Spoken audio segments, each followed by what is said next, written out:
MEITAL, and the session focused on hybrid learning spaces. We are live on YouTube, just to say, and the session is being recorded. I met I met some of you in emails and during the book editing, which is still in a manuscript form. We hope to send it just next week. We have in this session 7 presentations, 7 out of the 17 book chapters on hybrid learning spaces, which is, this book is special in a way that it's multidisciplinary. It comes from architecture, learning design, education, anthropology. So we're aiming at a broad sense, in a broad sense of hybridity and hybrid learning spaces, and this you'll see with the presentation. Just a few comments that we have really tight schedule and we are already a bit late, but we have 8 minutes for each presenter, 6 dedicated for the presentation and 2 for questions. So if you have questions, please write them in the chat, and or wait to the 2 minutes question and then raise your hand. If you can mute the audio, and if the presenter can unmute themselves in their session. Other than that, just to say that it's a long process. The book editing, it's already almost 2 years. Ishai, Yanis, and Christian, and we are all together in the editing. And I'd like to invite the first presenter, which is myself. So I'll need to keep, maybe Shai, you'll help me keep the time. Just to say that most of the presenters sent us a video. So it's a pre-recorded video, and then the session of question and answer will be live.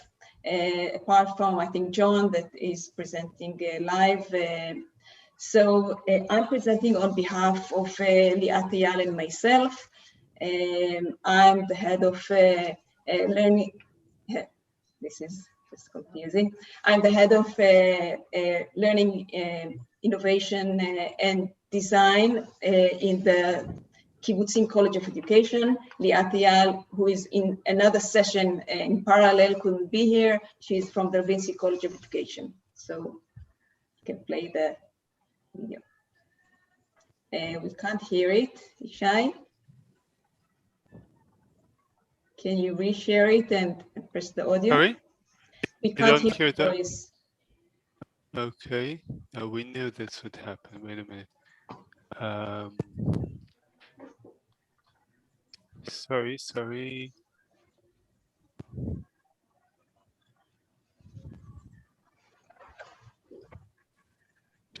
Share.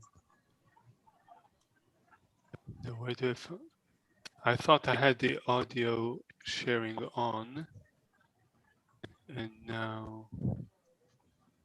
If do you know where? If you can unshare and then share again, it will be, I think it will work.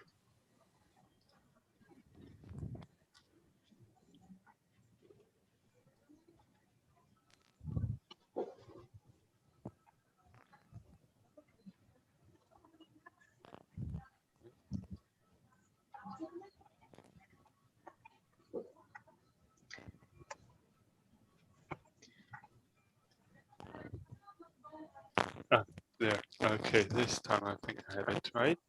Based on a chapter. Hello, my name is Einat, and I'll be talking today about the threefold perspective of hybrid learning spaces. This presentation is based on a chapter mutually written by Liat Eyal and myself. But first, few questions to be asked. What is hybridity? What are hybrid learning spaces? Does the term that has entered our life so broadly has numerous meanings? So, in looking at the evolvement of the term in the literature, together with our own thinking, we'd like to offer three meanings. Hybrid as blended, hybrid as a space of merging interactions, hybrid as fluid. Let's start from the historical roots, hybrid as blended. Blended and hybrid learning often appear as interchangeable or synonymous terms. Hybrid or blended learning refers to the combination of face-to-face learning, including but not confined to lectures and online learning. These are courses in which a significant amount of the learning activities has been moved online. The purpose of hybridity is to reduce class seat time and sometimes to promote active independent learning. The term hybrid appears to imply a somewhat technical change in study methods. In most cases, it preserved classical pedagogy. Thus, hybrid as blended focus on the place and time dimension of learning. The second meaning moves away from the so-called mixture of face-to-face versus online towards a compound, which we named hybrid as a space of merging interactions. Hybrid spaces are dynamic spaces created by the constant movement of users who carry portable devices, which are continuously connected to the internet and other users, says De Sosa. It relates to the state of being always on, that frequently adds a social dimension to the learning experience. Thus, hybridity is manifested in a combination of three overlapping spaces: mobile, social, and physical spaces. Koppe, Nogard, and Patterson relate to hybrid education by using design patterns to cut across traditional dichotomies which education such as physical, digital, academic, non-academic, online, offline, thus add another scaffolding layer to the learning. Hybrid as fluid is yet another meaning. Stommel described hybrid pedagogy as holistic entity bridging different dichotomies such as performed selves versus real selves, learning in schools versus learning in the real world. In his term, hybrid pedagogy, hybridity is about the moment of play, in which the two sides of the binary begins to dance around and through one another before landing in some new configuration. It is the learning choice that crosses boundaries, rather than being limited with constraints. The choice is the result of individual motivation to go beyond a platform, a student role, or a space of learning dictated by institutions or prescribed rules. In a like manner, fluids, neither fixed space nor bind time, suggests Bauman, describing the characteristic of this era. Fluids are constantly able to change form and thus adjusting to space over time. Such is hybrid learning at present. Thus, in summary, in hybrid as blended, hybridity is rooted in the somewhat physical location. In hybrid as emerging interactions, it is rooted in the environment with additional impact of mobile and social aspect. As to hybrid as fluid, it is in its holistic, immersive essence, hybridity is rooted in a learner's autonomous identity that bridges or can bridge all boundaries. Thank you.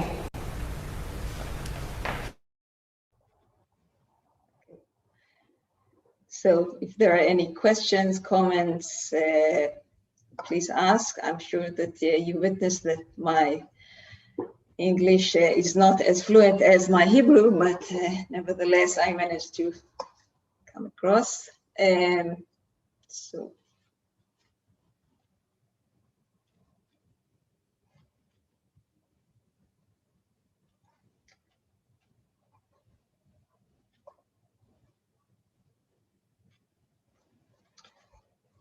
Okay, if no questions, so we will be ahead of time for the next presentation. I'm sorry, can I ask a question? Sure. Could you elaborate a bit about the hybrid as fluid in the practical sense? What does it mean? Okay. So thank you for the questions. It is hybridity in this fluid sense is all around us. I think we see it especially in this time of the COVID-19, where if someone actually would like to study and so there's no limitation to what can be done. So in the sense, the formal and the informal bridges and the role of a student or a teacher. So a student can become a teacher or an expert or move from within and without and from different platforms. For myself, I witnessed it as a professor in my teaching, where I taught a course and I saw how a student go all the way with their in the car. It was in the COVID-19. They go with their car and we follow them in there was a guest lecture actually of Anat Moravi, who is one of the authors and is here. And we saw how this student in the class come through the car and go up the elevator and participate and ask questions, and then also implement what she learned in her school as an expert. So she bridges all kinds of boundaries in the one journey as a learner, as an actor or teacher, as an expert. Thank you.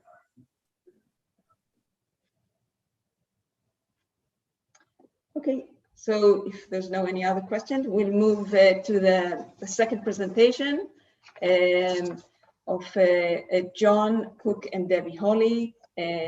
John is a professor at Goethe University at Frankfurt, and Debbie is a professor of Bournemouth University, and they were speaking about COVID-19 lockdown, hybrid learning cases using the lens of the zone of possibility. Great, thank you, Einat. That was a great talk, and greetings everyone. So yeah, I'm John Cook. I'm an academic and father. I like to play double bass and go hill walking. So in terms of my 8 minutes, actually it is 6 minutes, but it's just I dwell on some references at the end. Yushay, shall I play it or will you play it? Do you want me to play the video?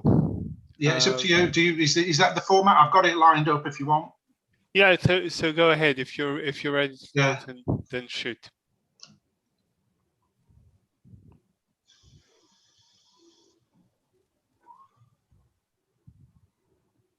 Right, hang on. Excuse me. Oh, well, I can. Yeah, you play it. I thought I had it lined up. It's somewhere in there. Yeah, you do it. Yeah. Sure, but I have a 13-minute version. No, there's another version. There's an 8-minute version. Oh yeah, you sent us 2 versions. That's right. So we're now showing her our technology inaptitude, but we'll be fine in a second. All right, let me share it now. Great, thanks.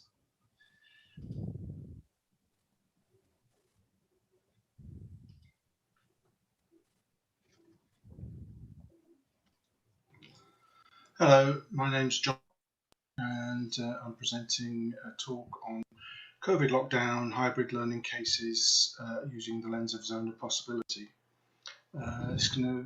This talk is written with Debbie Holly. So it's going to be a brief one, under 8 minutes now, and so quickly saying what the talk's about.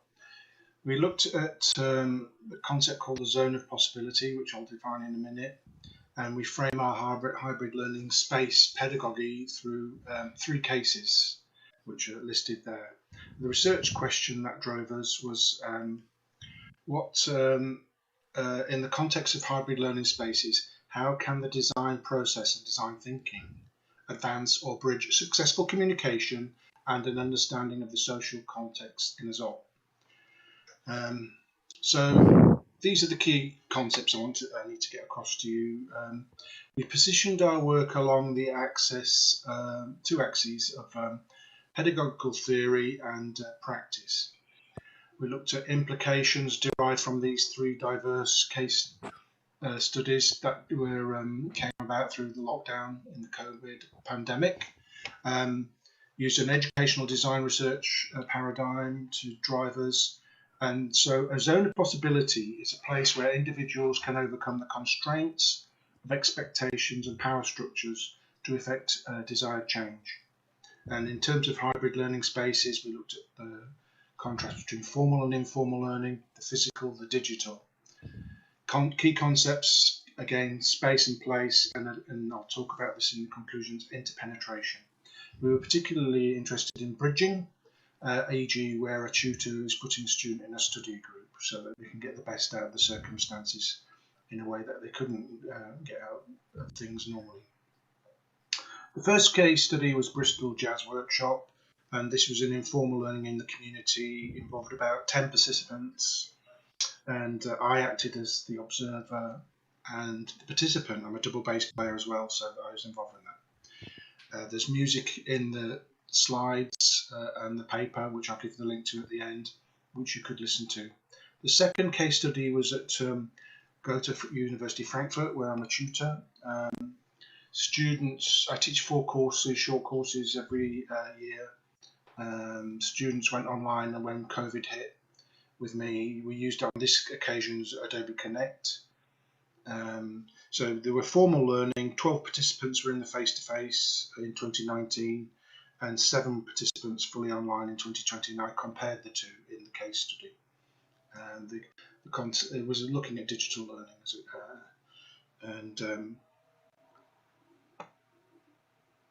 the Bournemouth University case study, the third case study, was a semi-formal learning context with 62 nurse tutors in the first instance, cascaded to 5 departments.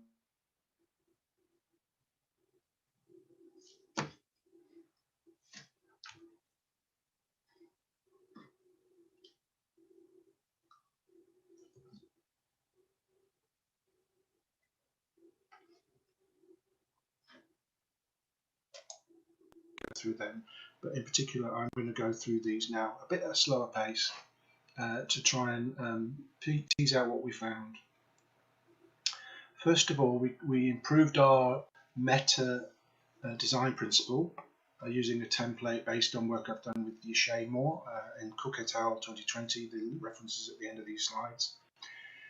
And in particular, we call this design principle, meta design principle, respect the learner's zone of possibility. Now, these meta design principles take that particular approach shown there, where we have a description of it, theoretical background, and then link right through to practice in terms of tips, challenges, limitations, trade-offs, pitfalls. So there's a particular structure we're following there, and the idea is that you can take this meta design principle and use it in other contexts because of the way we've written it, but you can also explain what's going on because we provide links to and from theoretical backgrounds. All cases illustrated this notion of interpenetration, and I think this is an important concept, I and others do, in terms of hybridity and the need. It needs more work in terms of, and it links back to the design thinking aspect of our research question that I posed in the beginning. And it was interesting in case study 1 when Fred when his son, he was recording his saxophone part for we put the music online. I helped sort of compile it. Everyone had to compose their parts individually in their homes. So we were getting this kind of confluence of people doing their leisure at home, learning from home, and maybe working from home. So we're getting this kind of interpenetration between the two, this hybridity. What happened when Fred was recording his saxophone part is his son burst into the room to ask him a question, and Fred just kept playing his solo and recording it and pointed to the door, and you can hear his son on the recording of his studio saying, why? So you got a real idea of kind of the mixture from what's going on there in terms of interpenetration. In case study 3, interpenetration took place between the material and the virtual. It became the norm as students who were actually nurses about to go into practice, and staff learn very quickly to harness their mobile devices to access learning on the move in the complexity of different spaces. So we've got that idea of hybridity coming to the fore. Bridging digital literacies was important in all the case studies, and sometimes problematic. In the Bristol Jazz Workshop case study, we had participants had to record their own musical parts at home and then send them to me, and I compile them using some software, a DAW digital audio workstation called Ableton Live 10 I've got, and I compile them all layer by layer. One chap, a saxophone player, found that he got the best results by recording his saxophone part in his wardrobe, which was quite amusing. So you got the real interpenetration there between the physical and the digital, but you've also got the people learning these digital literacies in an informal context of how to move forward in terms of recording their parts. Here are some selected references. You can cut me off here. This is fine. This will give us a bit of time for if there were any questions. Thanks for that, Ishay. Any questions? Don't expect me to sing any songs or play any tunes. Yeah, we'll take one question because we have already 8 minutes, so please.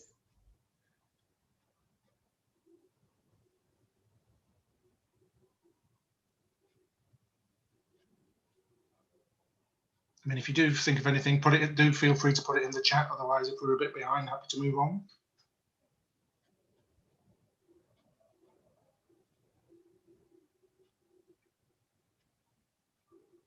So shall we move on to the next talk? Yeah. I think it's Morten next, right? Yeah. So thank you, John. Thank you very much. Yeah. And we'll move to Morten Winterbudo. Morten is a PhD fellow at the Danish School of Education, Aarhus University. He will be speaking about designing synchronous hybrid learning spaces, challenges and opportunities. Just in terms of, you can also already upload the Shai if you want. And for the participant from Israel, the term hybrid synchronous teaching or learning is, in Israel, we call it HyFlex classes. So this is a term that is really popular in Israel, but in different terms, which I think is not the correct term. Yeah.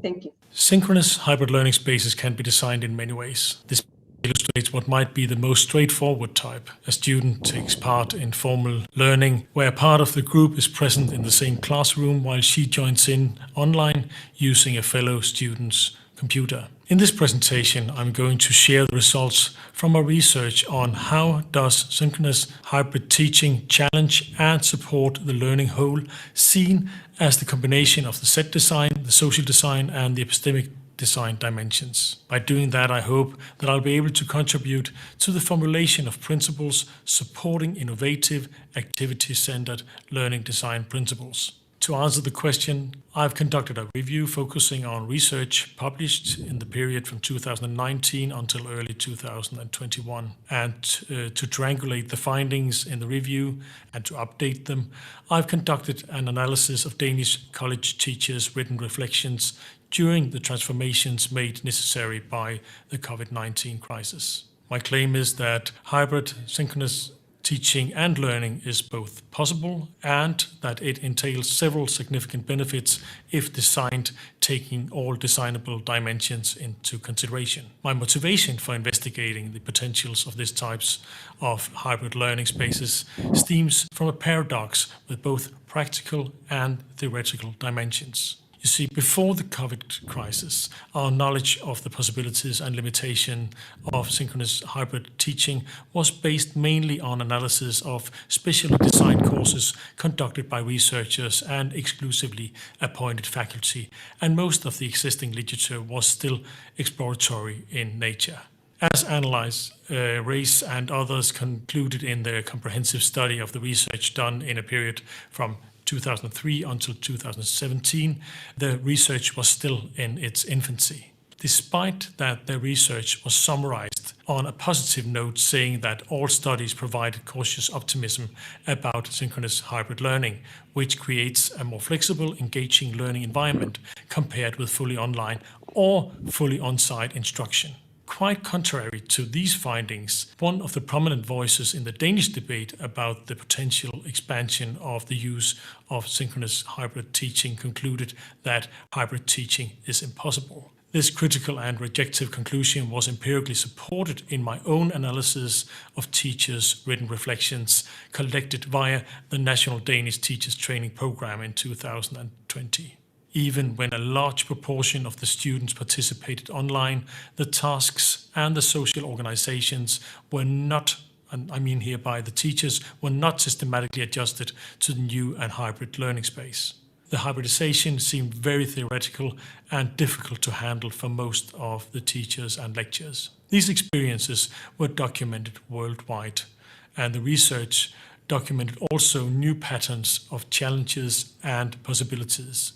So by focusing on the designable elements, the set design, the social design, and the epistemic design, I've been able to extract principles for further development and theorizing. My review indicates that these findings are challenged by numerous design qualities that defines conditions and determines the level of success when it comes to the formation of learning spaces of these types. If we focus on the teachers, they do have more demanding technical and communicative tasks in synchronous hybrid learning spaces compared to other types of learning spaces.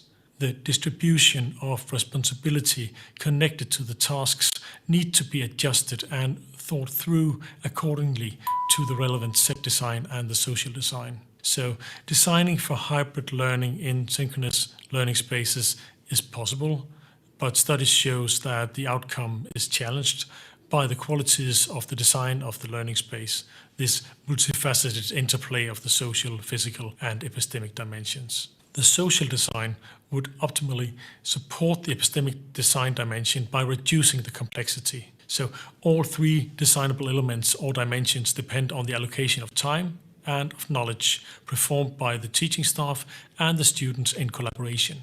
The design process should follow principles where qualities like time, technology, space, and collaboration and work-life balance is taken into consideration. If we follow the findings above, future work should preferably investigate, first, how the epistemic design dimensions affect the effectiveness and the learning outcomes in different configurations of hybrid learning spaces. In the literature reviewed, the epistemic design dimensions are mentioned, but they are very seldom given significant importance. Secondly, the possibilities of handling the trade-offs and the challenges by developing a practical method for involving students' ecology of resources and thereby providing teachers with tools for overcoming the barriers that exist for the successful implementation of synchronous hybrid teaching.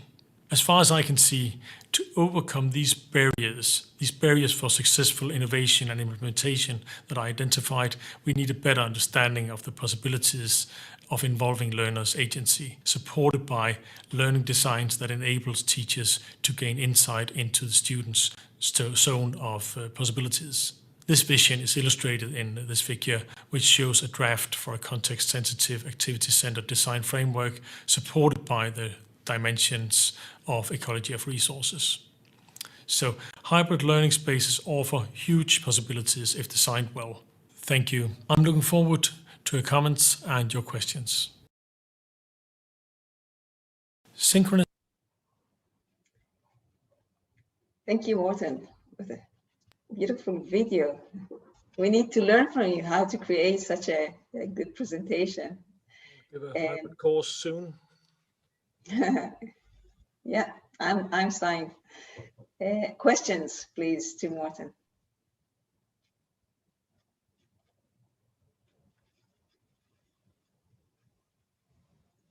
So I have a question. Since like in Israel, we have I think in every college, in every university, the institution builds so many hybrid classes, the hybrid synchronous classrooms.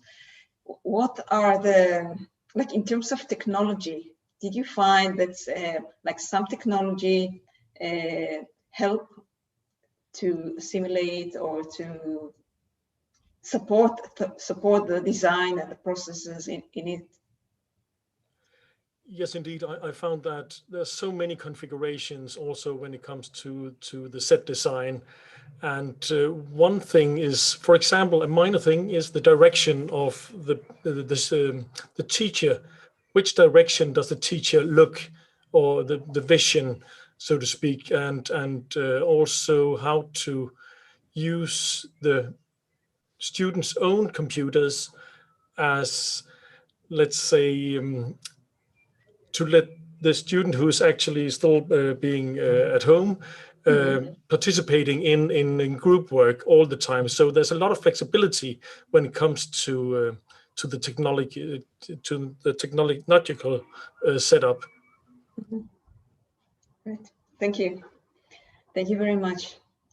I think we're just the time passed, so I think we are moving to our next presenter. Thank you very much, Morten.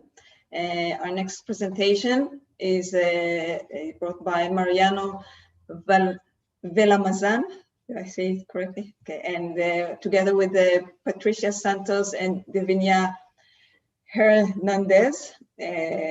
Mariano is a PhD candidate at Pompey Fabra University, and he will speak about social-emotional regulation in collaborative hybrid learning spaces of formal, informal learning. Thanks.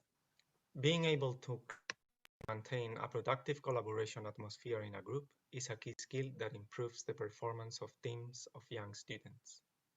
Previous research has suggested that, among other factors, this skill can be nurtured by being aware of social interactions within the members of the team and the successful regulation of potential emotional issues.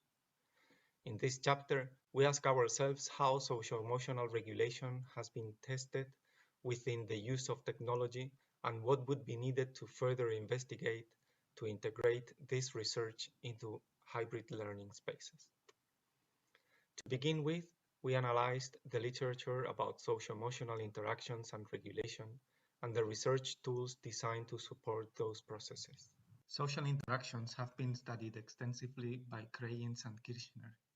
We follow the revised model of social interaction in which they proposed the concept of hedonicity, which expresses the degree of enjoyment and positive experience that collaborative learning tools provide. Concerning regulation, we learned that there are three modes: self, co, and socially shared regulation, and we chose to focus on co and socially shared regulation because those are the ones related to collaboration. We also found that there are two kinds of tools, scripting and awareness tools.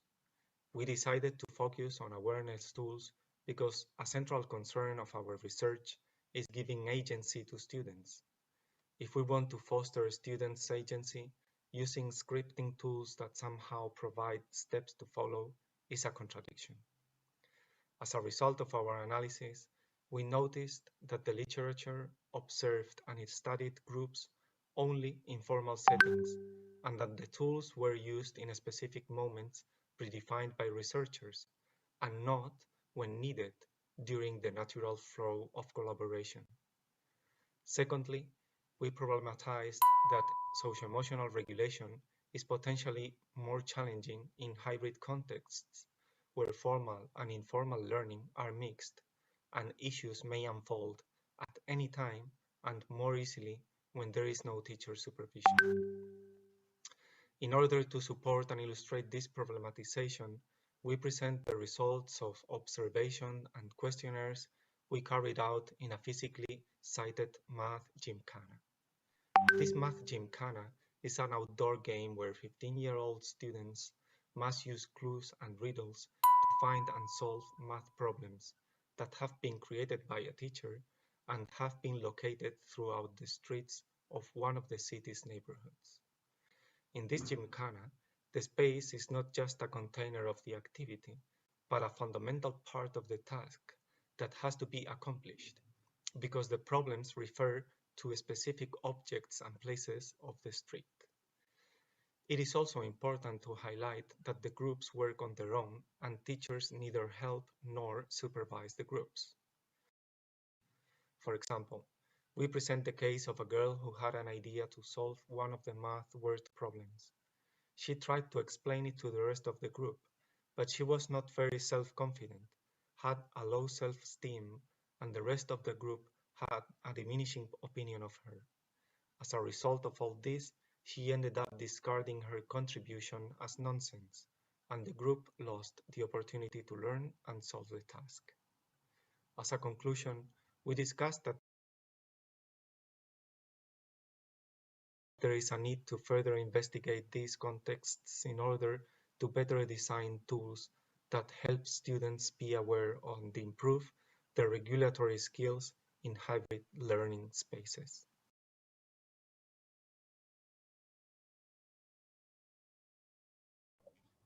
Thank you, Mariano. Gimmick, of course. It was taken to illustrate. Oh, we have time to questions.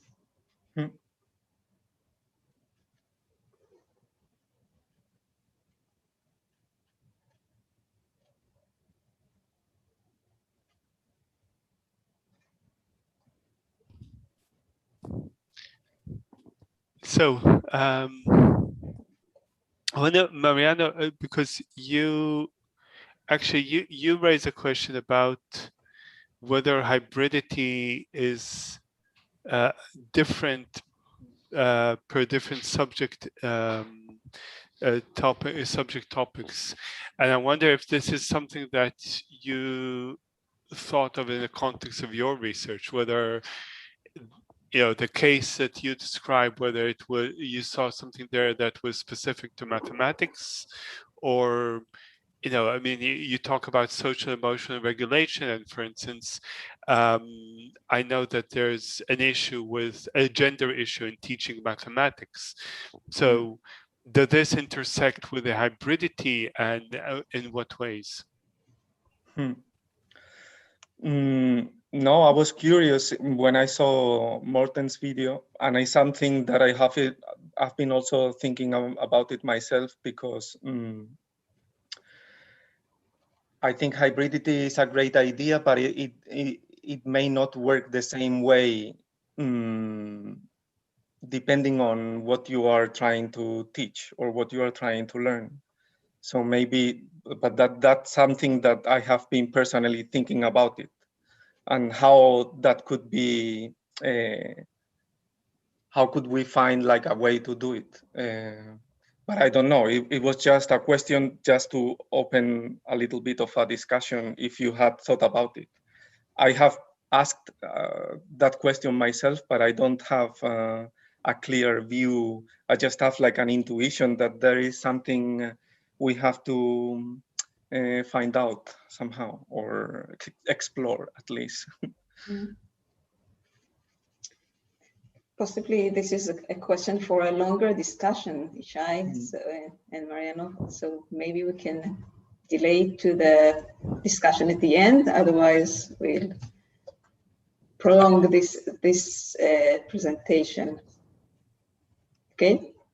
Okay. Sure. Okay. Thank you. So we are moving to our next presenters, Jenny Killen and Hank Kuhn. Jenny is a research associate with the Laboratory of Anthropology in Santa Fe, New Mexico, and Hank is the director of Educare BV. I'm not sure what it's BV, but you'll explain, and a chairman of Times Arrow. The full biography, or a longer biography, please read in the website. So Hank will present co-creating future through virtual bars, and the mystery will reveal itself. So hello, I hope you can see the screen and hear the presentation. Here we go. Hello, my name is Jenny Quillian, and you are? Hank Kuhn. So we've been given 6 minutes to talk to you about an article that we spent 6 months trying to work out. So we're not going to even attempt to convey to you the full contents of that article. You can read it yourself. We thought we would use these minutes to take a step back, to look more broadly at why we got into this adventure in the first place, and then to give you a few of the experiences we've had since we finished the article in trying to implement the ideas. So, Hank, why did we get into this adventure?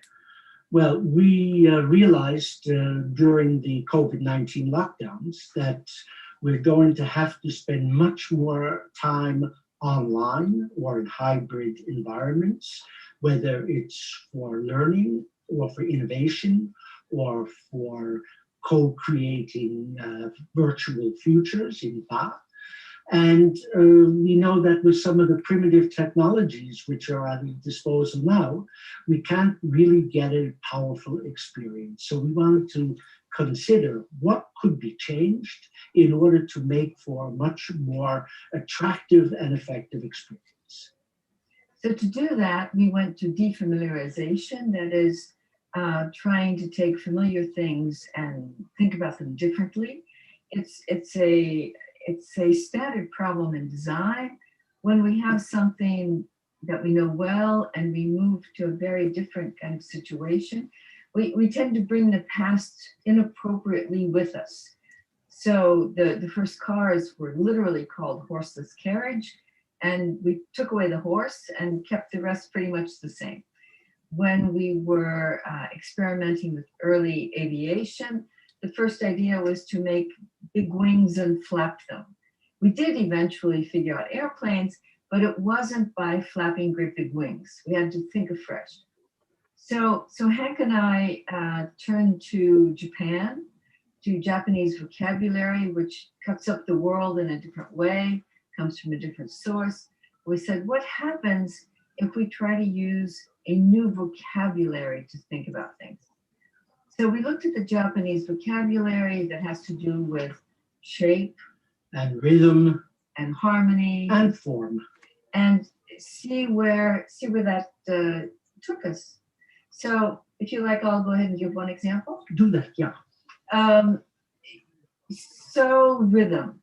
We looked closely at the Japanese word ma, M-A. It's usually translated by gap or interval. It can be used both for space or for time. And it's an important aesthetic idea. So in a painting, the white spaces around the objects, in a speech, the way we pace our speech, in a music, the sense of the pause. And in the Japanese aesthetics, the ma is an important sentient kind of space. And the idea, it's great fun. The ideas go quite far. So in Japanese, a spy apparently is defined as someone who works in the ma. Actually, an adulterer is someone who operates in the ma. And an idiot is defined as someone who doesn't understand the ma. So you see how extensive the ideas are. So I worked with a colleague who was teaching a class, and we worked together to plan it out with a really mindful awareness of all the different rhythms that were involved, whether something should be synchronous or asynchronous, the kinds of variation between the assignments, the ways in which ma could hold together things of a disparate nature. And I have to say that we got much better results. The time we spent doing it was productive, and it was a more fluid experience for everyone. So that's one experience with ma. So how about you? Let me talk about our experience with BA, B-A. Usually translated as shared context. And we took it in terms of the evolving energy field of interactions between people and ideas and their purpose for being in a common space. Ba is in fact a commons. It's a conversational commons, an innovation commons, a challenge commons, or learning commons. And what's important is people's commitment to being there with others, being there with their ideas, and being there with the purpose of using those ideas to co-create and apply new knowledge. And you can do that physically, face-to-face. Sometimes it doesn't work. And you can do it online. And whether it's physical or online, what's important is the commitment to being there and co-creating that space. So although I've popped out of sight for a few seconds and Jenny has popped out of sight for a few seconds, we've created a bond, and hopefully we've taken you into this bond with us when we tell the story and gotten you interested enough in these ideas so that you can continue to think about them and contribute by email new ideas of your own to make this emerging field something of value to everyone. So that's our time. We'll take questions now or by email later. Bye-bye. Thank you very much. Such a lovely presentation. Question, please, Jenny Hank.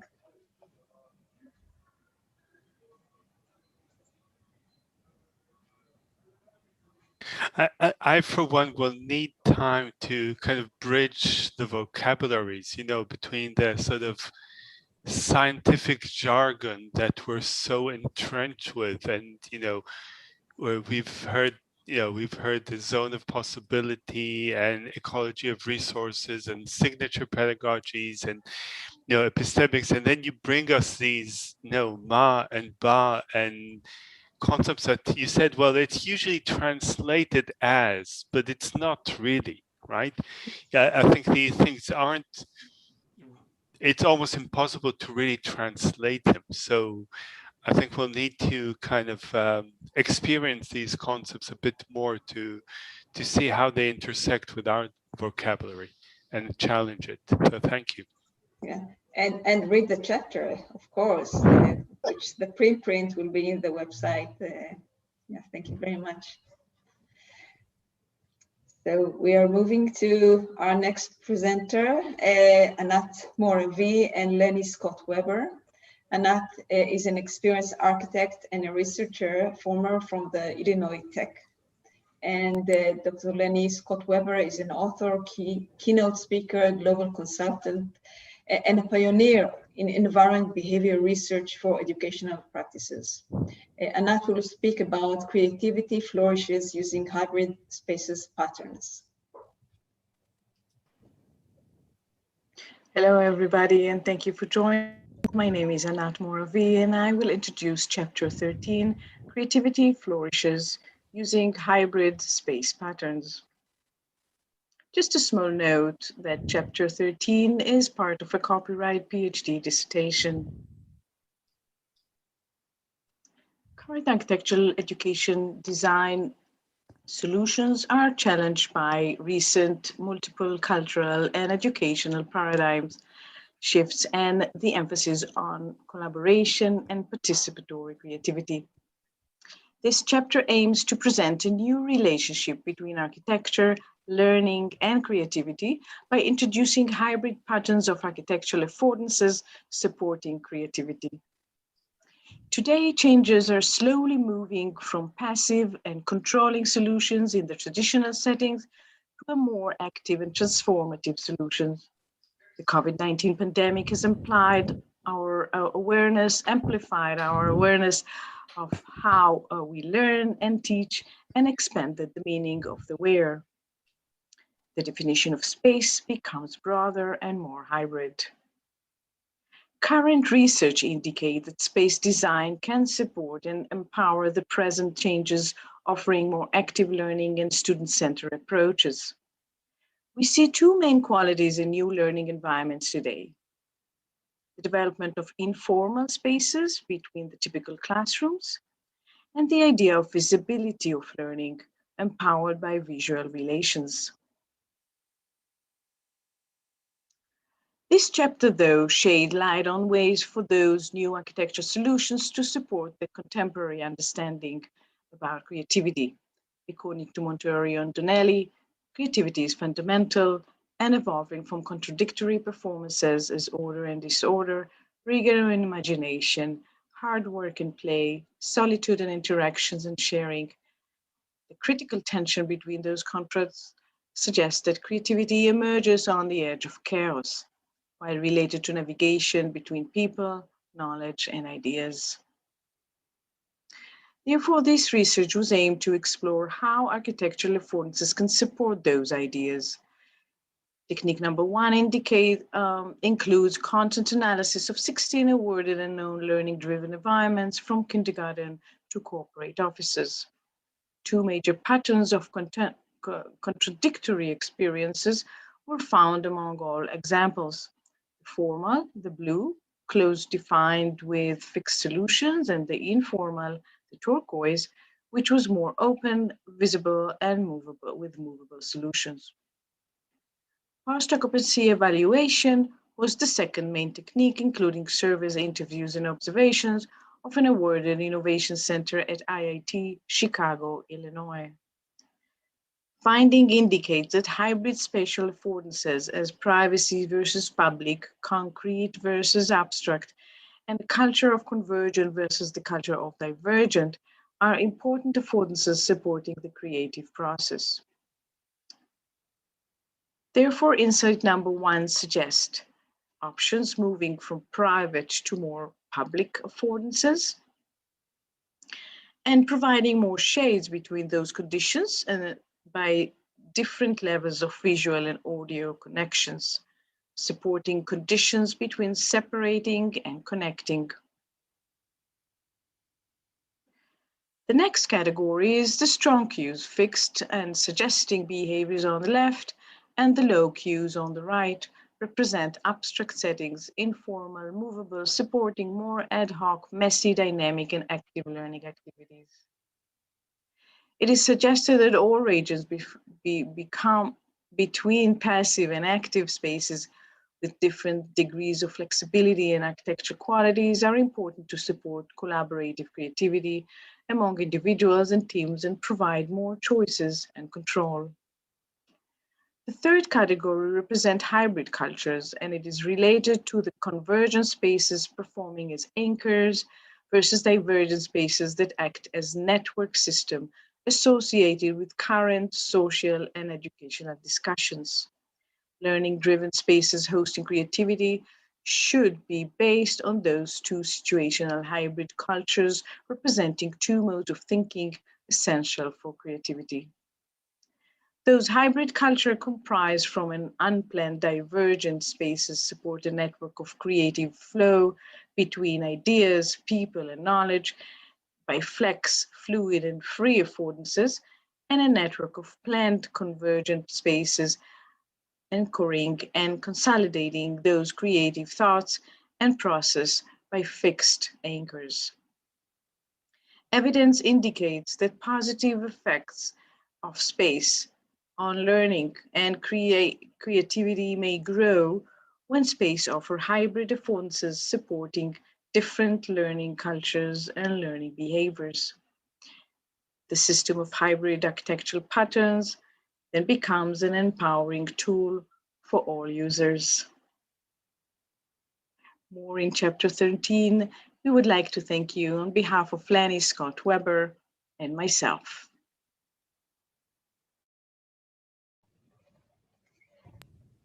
Thank you very much, Annette. We have time for questions. I'd just like to say to my colleague, thanks, Annette, for doing such a great job.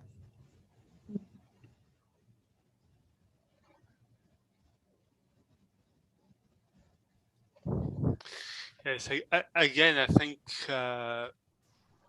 people who are used to talk or to see papers when educational theory will need some time to digest this. I think it was, but I think it's very important for us to understand that we work in a space, and that space dictates the kind of social interaction that we have. In fact, Morten referred to this directly in his talk, so we can't avoid it, right? So thank you. Yeah, sorry. And yes, we clearly see the interdisciplinarity of the book, perspective from the architecture combined with a other perspective to hybridity from BA to socio-emotional to zone of possibilities and to what is hybridity as well. Okay, if we don't have questions, so let's continue to our last presentation. To Shai, more Inat Gil, Yanis Dimitriadis, and Christian Koppe.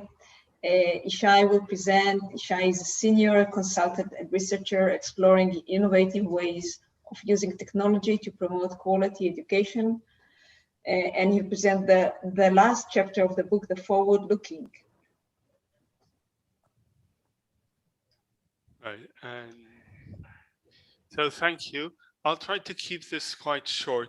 I think actually, we've seen a kind of a taster of the book, as Einat mentioned, we had 4 editors, 33 authors, 17 chapters, 10 definitions of hybridity, at least, as far as I've counted.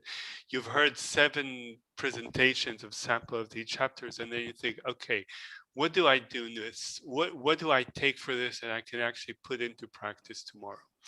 So we thought, okay, we want to extract some predictive statements from these chapters. And we did it following a quasi-Delphi method, not strictly following the Delphi method, but improvising on top of it. The editors went through the chapters, extracted predictive statements from them, reviewed them between ourselves, and then surveyed all the authors of the book, asking them for each one of these statements to evaluate in terms of likelihood, impact, time frame that it would come into effect, and confidence.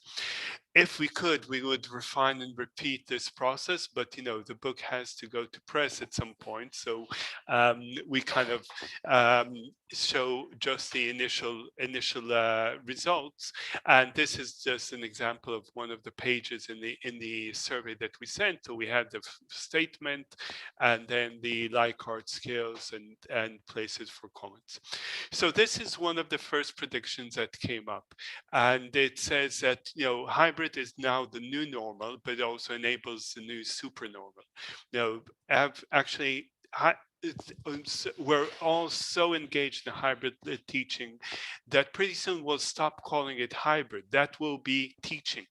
But this is hybrid mainly in the blended or high flex senses. And if you remember Einat's talk in the beginning, there are other levels of hybridity which are more exciting, more interesting, and as the lower level will become the norm, the mainstream, on the fringes, you will have the space for the more fluid or hybridities. The other prediction that had pretty strong agreement was the death of the lecture hall. It really makes no sense to have 500 people sitting in a hall and one person talking at them. You could do it online. In fact, this conference is an example. We could have held this conference, and we held it for many years face to face. And last year we couldn't because of COVID. This year we were kind of hesitant, and we decided to keep it online because as sort of presentation delivery sessions go, it makes sense. But small classrooms will become more hybrid and more common, and that kind of connects with what Einat was showing earlier about the need for flexible and dynamic classrooms where you have much stronger interaction. So that connects to the next prediction, and again, that we will see spaces which are much more flexible, much more malleable, give more control to the educators and the learners in terms of designing and redesigning and reconfiguring them based on their needs. And this is, in very plain words, I think a consequence of Einat's talk. And this is something that had pretty strong agreement within all the other authors as well. However, some of the predictions that we extracted had much lower agreement, and I think it's worth mentioning them as well, because these are the kind of things that you hear in the research community, but when we look at them as practitioners, we see it's problematic. For instance, we claimed, and I think I've been, talking about learning design for nearly 2 decades, and we claimed that we need to create learning design partnerships where educators and researchers and space designers and content designers work together within a design discourse to really understand the problems as they emerge and find innovative solutions for them. The work that I did previously with John was precisely on that, and but that seemed to get kind of a lot of disconsent about it, probably because for cultural reasons we know that it's very hard to implement this, even though we would all like to see this happen. Being more realistic, we're not sure how to get through the institutional barriers and the cultural barriers. Likewise, we were talking about how the classes or the spaces we work with can get richer in terms of technology. We're talking about physical spaces, which now are embodied with speaking or showing technology, projectors, audiovisual devices, and so on. And if we could add them also with listening, seeing technology that helps us collect data from the space and feed that data back to the educator, back to the learners, like we see in virtual learning spaces, that has a lot of value. Again, we see a lot of barriers for realization of this, both in terms of resourcing, funding, but more so in terms of the learning and teaching culture. People don't really understand that if they have a camera in the room or microphone in the room, they can use it to improve their teaching and learning. So those are just kind of 5 out of the predictions that we had. If I'd say, one of the challenges I see with hybrid spaces in general is what I call the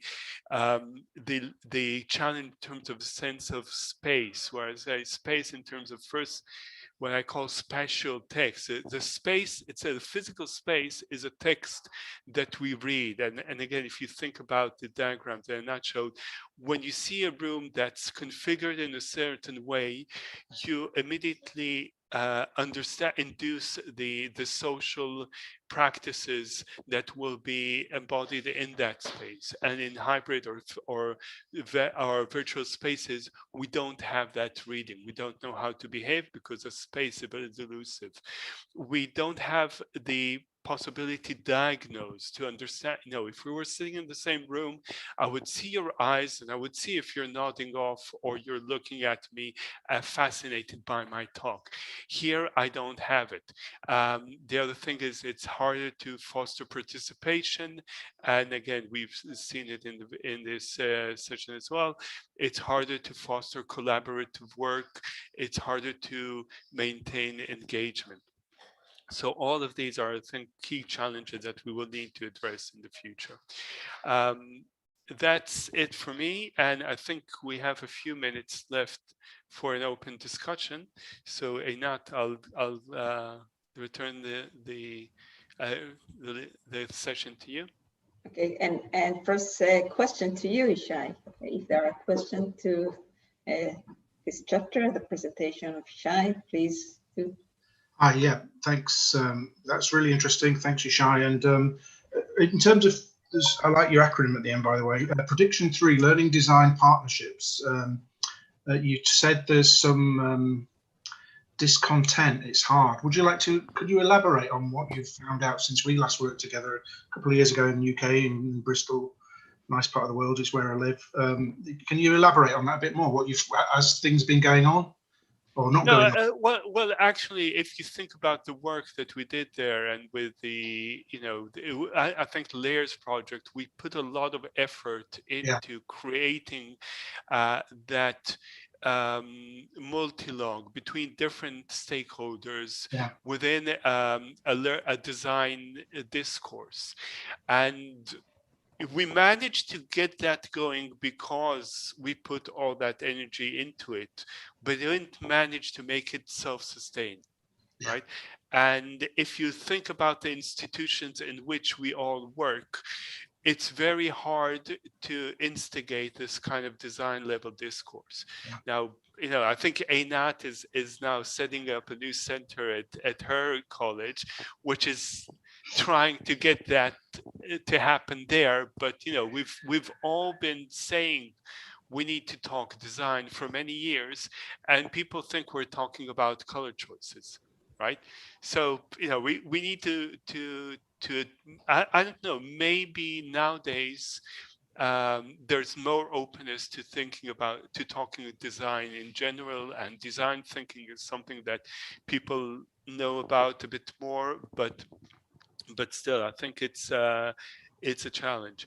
And I think, you know, if you hear people here, even in this session, bringing in these very diverse perspectives, even for us, it's an effort. And to be honest, maybe not everyone is willing to make that effort unless they really have to. It also relates to what the comment that Lenny made here about the death of the lecture hall. And you're right, we've been saying this for years, right? In that sense, you know, COVID-19 kind of is almost a gift. I mean, it's a horrible gift, you know, millions of deaths. But in that sense, it forced institutions to kind of accept changes that were long coming. So so maybe this, you know, maybe again the things breaking down, you know, as they say, never waste a good crisis. Maybe when things break down, it will finally force people to understand that they need to get into a multidisciplinary, multivocal design discourse. If I could pop in for a minute, this is Lenny. Yeah. One Yes, of the please. one of the research components that I've done for many years is when you're talking about this kind of change, it really relates to the situational change, the situational culture.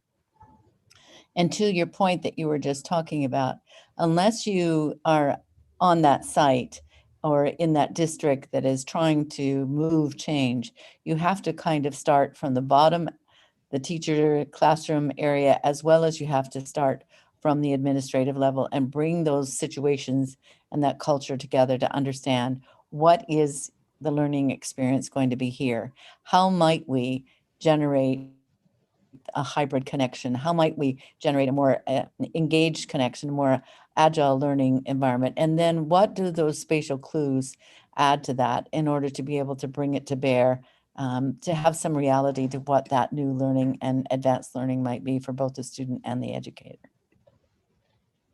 Yes, definitely. Thank you, Lenny. I think leading innovation in organization, whether it's a school or a college, university, is supporting the teachers, supporting the student in this, whether through design or through workshops, and interacting with the space, whether it's the physical and hybrid or online, is a really important and something not to be taken for granted. Yeah.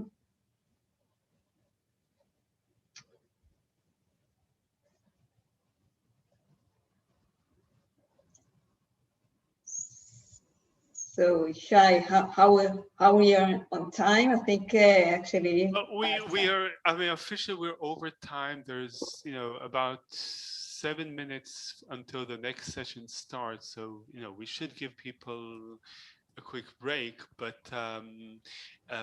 yeah, I feel that we've been talking a lot, and hopefully this has been interesting for the other participants. I don't know if somebody wants to jump in with a question or a comment, somebody who's not involved in writing the book, then it would be great.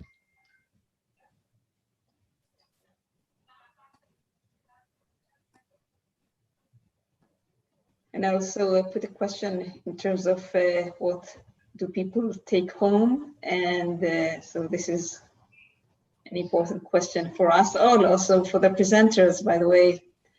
And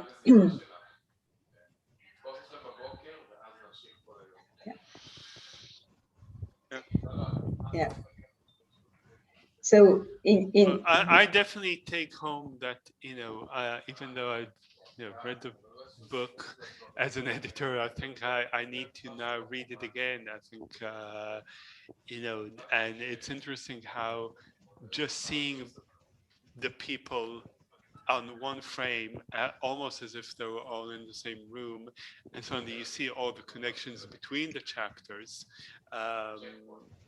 Which you say, how didn't we notice that? So for me, that's interesting. Yeah. My takeaway is that there's a lot of interesting material out there. And as I put the question in the chat, are we talking about the same things, similar things, different things when we each coin a phrase and cite similar or the same research? And it would be very nice to have other online sessions together to explore all of these emerging fields, since fortunately, as was pointed out, the lecture hall is dead. Yeah, and I think it's that theoretically what we mean, and also practically where we are, what can we take it to, and that's what. Just to say, I followed that after the Delft conference, which was fascinating. I went and met Jenny in Amsterdam, and I had some great conversations, and I was great to do the book chapter, but it's great to be here, hearing all the perspectives. And I would follow up with what Frank's saying here. We need to have more online chats, whatever kind of chats to refine our understanding. Because even if it's hard work, it doesn't mean it's not worth doing. I think it's definitely worth doing. So yeah, definitely. I'm glad I turned up today. Great. Yeah. Okay, great. I think really we need to take a 5-minute break before the final closing session. Hopefully we'll see some of you there, and yes, we should find other opportunities to meet again. Thank you everyone for coming. Yeah, thank you very, very much for everyone to join. See you in the next book and the session. Yeah. Thank you very much. Okay. Thanks a lot. Bye.